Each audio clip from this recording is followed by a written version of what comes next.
안녕하십니까. 방금 사회자가 소개한 바와 같이 문재인 후보 외교자문단을 일원으로 활동하고 있는 정혜민이라고 합니다. 오늘 국제개발협력 시민사회 포럼의 이니셔티브로 우리나라 ODA 발전을 위한 19대 대선후보 초청 토론회를 개최하게 된 것을 축하합니다.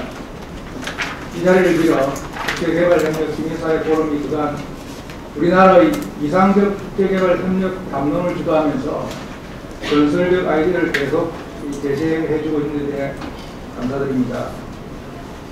오늘 토론회에서 한국 개발협력 정책이 나아가야 할 방향에 대한 문재인 후보의 구상을 여러분들과 함께 나눌 수 있는 기회를 갖게 되어 대단히 기쁘게 생각합니다. 저희 발표는 크게 두 파트로 구성이 되어 있습니다.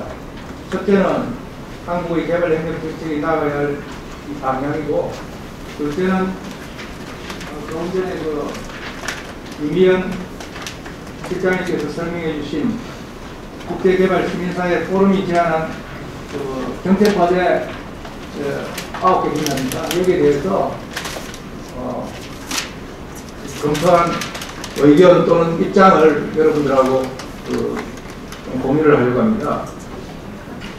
문재인 후보의 개발협력 정책에 대한 구상은 이 개발협력 정책을 우리 외교의 대표 브랜드로 발전시켜 전략적으로 좀 활용해보자, 이렇게 압수할 수 있을 것 같습니다.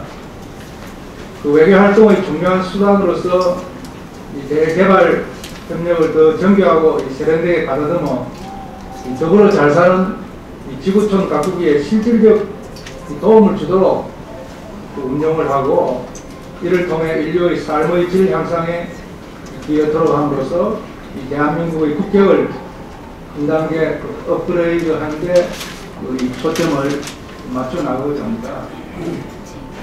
여러분들 잘 아시겠습니다만 우리의 독특한 경제개발 모델을 국제사회에 전수하고 국제사회의 공공성 정진에 기여토록 하는 동시에 대한민국의 이미지를 보양하고 국격을 높이며 소프트파워를 정진하는 데 활용해 나가면 좋겠습니다.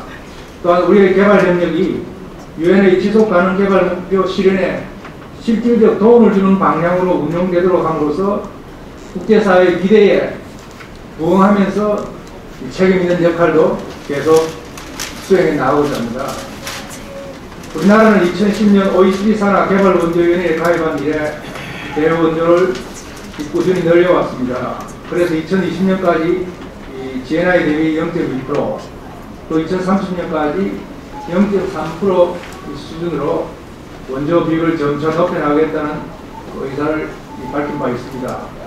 앞으로 이 가능한 범위에서 단기적으로는 수원국에 맞추면 이 개발 사업을 제공함으로써 원조 효과를 제고하고, 또 다른 한편으로는 중기적으로는 이 유무상 원조를 통합하는 원조 관리 체계 구축을 검토해 나갈 필요가 있겠다, 그렇게 생각합니다. 또한 현재의 국제사회의 추세에 비추어 볼 때 우리의 ODA를 추가 확충할 필요가 있다고 봅니다. 또한 이 규모 확충보다 더 시급하고 중요한 현안은 분절화 극복이라고 생각합니다. 유상 원조보다는 무상 원조가 세계적 추세이며 OECD 개발원조위원회 회원국 가운데 우리나라를 제외한 나라들은 무상 원조 위주로 원조를 제공하고 있습니다.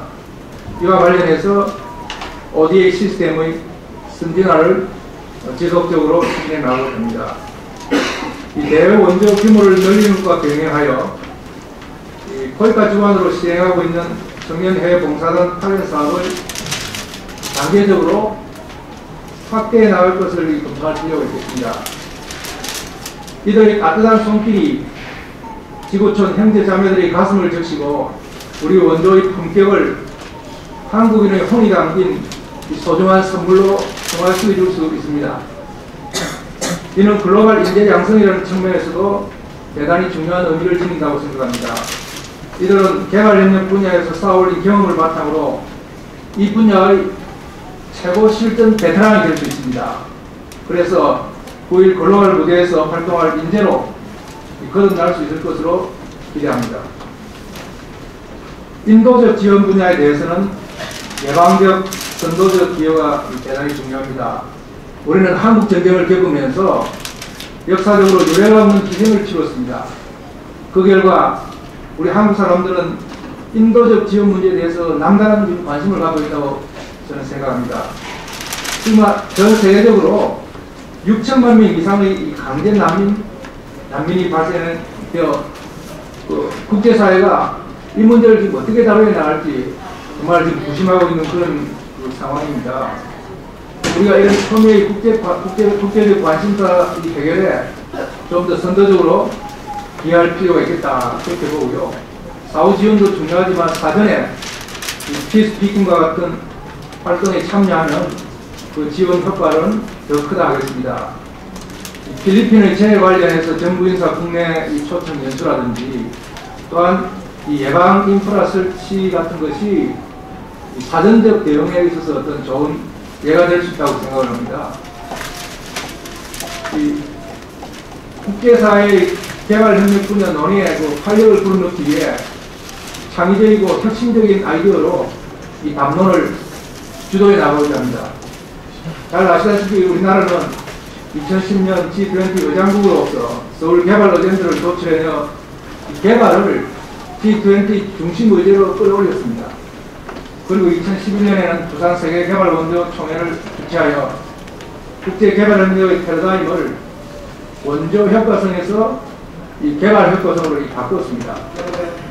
그리고 이 스테이크홀더로 기존의 어떤 공유국과 수원국뿐만 아니고 신흥국, 민간기업 또는 시민사회 등이 함께 참여하는 포괄적 개발협력 파트너십을 구축하는 데 주도적 역할을 하였습니다.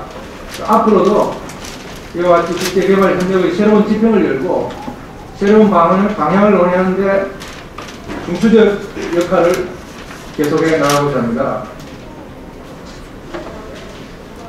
이 국제기구 중에서 개발협력 분야에 지금 관여하는 국제기구가 크게 한 6개 정도 활동을 하고 있습니다. 나와 있습니다. UNDP 포함해서 그 앞으로 이런 UN 중점협력 대상 국제기구와의 협력도 꾸준히 다져나가고자 합니다. 개발을 지원하는 다자협력은 양자협력과 함께 개발협력의 주요 수단으로 기능하고 있습니다. 다자협력을 통해 주요 국제개발 의제와 규범 설정에 참여함으로써 정부 간 양자협력과는 다른 공감대를 형성하고 영향력을 확보할 수 있으며 다자기구의 분야별 전문성과 네트워크를 활용하여 개별 공유국이 지원하기 어려운 대규모 사업도 추진할 수 있다고 봅니다. 불과 반세기 만에 수원국에서 공여국으로 탈북했구만 유일한 나라, 원조의 곁에서 벗어나 개발에 성공한 대한민국만큼 이 개도국에 희망과 영감을 준 나라는 이 세상에 또 없을 것으로 저는 생각을 합니다. 저는 그 40년 가까이 외교 현장 경험을 하면서 피부로 이 점을 뼈저리게 느꼈습니다. 지금도 국제사회의 한 개도국은 우리의 어떤 이 개발 경험, 이 전술을 목말라 기다리고 있습니다. 저는 그런 점을 피부로 느꼈기 때문에 우리 한국이 지금 국제사회와 공유할 수 있는 분야가 무지하게 많다. 그것은 어떤 텐저블한 분야보다도 인텐저블한 분야가 굉장히 많기 때문에 우리가 이것을 우리 자산으로 삼아서 잘 활용해 나가겠다는 점을 오늘 이 자리에서 좀 강조를 하고 싶습니다. 우리의 경험은 미국의 개발경제학자 제프리 삭스 교수 같은 전문가들이 공적 개발 원조의 바람직한 모델이라고 부를 만큼 소중한 자산입니다. 여러분 모두의 자산입니다. 그런데 우리는 그동안 이 소중한 자산을 활용하기 위한 창의적 노력을 제대로 했느냐, 그런 의문을 던질 때 자신있게 말하기 어렵습니다. 이제는 이 분야에서 우리만이 만들어낼 수 있는 부가가치가 무엇인지, 그러한 가치를 창출해내기 위해 무엇을 어떻게 해야 할 것인지 하는 문제에 대해서 진지하게 좀 고민을 해야 합니다. 개발 원조의 역사와 경험이 일천한 우리나라가 원조 규모로 선진국들과 경쟁하기는 어렵습니다. 우리의 독특한 개발 경험을 토대로 우리만이 제공할 수 있는 개발 협력 모델을 만들어 양보다는 질로 차별화해야 된다고 생각합니다. 우리의 개발 협력도 이 받는 나라 국민들의 마음을 움직일 수 있는 진정성이 담긴 것이어야 합니다. 그들이 빈곤에서 탈피하여 홀로 서는데 장애 요소가 무엇인지, 그들의 입장에서 함께 고민하며 스스로 극복할 수 있는 능력을 키우도록 도와줘야 합니다. 성공담뿐만 아니라 실패담도 공유하며 우리가 겪은 정책적 실패나 오류를 그들이 되풀이하지 않도록 깨우쳐줘야 합니다. 우리는 개독의 아픔과 고통을 경험으로 알고 있기 때문에 그 해결 방안을 찾는 데 있어서도 선진국보다 더 나은 파트너가 될 수 있습니다. 소위 고기 잡는 법을 더 잘 가르쳐줄 수 있다는 말입니다. 두 손으로 주는 겸손한 원조, 그리고 이태석 신부가 한국인들에게 심겨주었던 세상에서 단 하나뿐인 샌들과 같은 따뜻한 사랑이 담긴 맞춤형 원조, 그것이 바로 우리의 개발 협력이 지향해야 할 모델이라고 생각합니다. 다음은 이 두 번째로 조금 전에 이미연 실장님이 발표하신 이 정책과제, 거기에 대해서 이 검토한 의견이라고 할까요? 입장을 설명을 해드리겠습니다. 이 첫 번째 인도주의 정신 실현 기반을 강화에 대해서는 전적으로 공감을 합니다. 그런 방향으로 가야 할 것 같고요. 그런데 우선 지금 국제개발협력 기본법에 인도주의 정신이 어느 정도로 인도주의 정신에 부합하도록 그 법에 규정이 되어 있는지 이걸 좀 면밀하게 체크를 해서 좀 대처해 나가는 것이 좋다고 생각합니다. 두 번째 원조 분절화 극복 관련해서는 유무상 원조 통합은 중기적 과제로 검토해 나가고자 합니다. 그리고 이 사업 관리가 부실한 소규모 사업들, 후속 표시도 제대로 되지 않고 하는 그런 사업들은 좀 정리를 해야 되지 않겠냐. 왜냐하면 규모 자체도 워낙 영세한 그런 사업들도 많이 있는데 앞으로 그런 사업들에 대해서는 좀 면밀히 검토를 해서 다른 유사한 사업까지 통합을 한다든지 그런 방향에서 검토를 해야 될 것 같고요. 세 번째, 원조의 질적 개선 문제 관련해서는 무상원조 비율 확대에 대해서 공감을 합니다. 그런 방향을 지금 가야 되고, 대대적인 추세도 그렇기 때문에. 또한 이 비구속성 원조의 확대 관련해서는 이 제안이 옳은 방향이고, 그런 방향으로 가야 되지 않느냐, 그렇게 생각하고, 이걸 좀 더 빨리 할 수 있도록 적극 나가고자 합니다. 인도적 지원 확대, 전적으로 공감이고요. 자료를 찾아보니 작년 예산보다 상당히 예산이 좀 정액이 되었는데, 인도적 지원도 조금 전에 제가 말씀드린 바와 같이 사후적뿐만 아니라 사전적 예방적 수요에 어떻게 대응할 것인지 그런 점을 깊이 생각을 해나갈 계획입니다. 그리고 이 투명성, 이 책무성 배우 다 옳은 이야기고요. 근데 이게 진짜 나라별로 잘하고 싶은 외원 충만한데 그걸 이제 해낼 수 있는 capacity, 또 리소스 이런 것이 다 있기 때문에 이 세상 일이라는 것은 다 우선순위를 정해서 일을 해야 됩니다. 그래서 급한 것은 먼저 하고 또 우선순위가 좀 늦게 해도 되는 것은 시간의 여유를 가지고 하되 이런 방향을 해야 된다. 그렇게 생각을 하고요. 치안 군사협력 수단으로 오용되는 원조 분들은 상당히 아이솔레이티드 케이스입니다. 이것이 어떤 토론의 메인스트림이 될 수가 없습니다.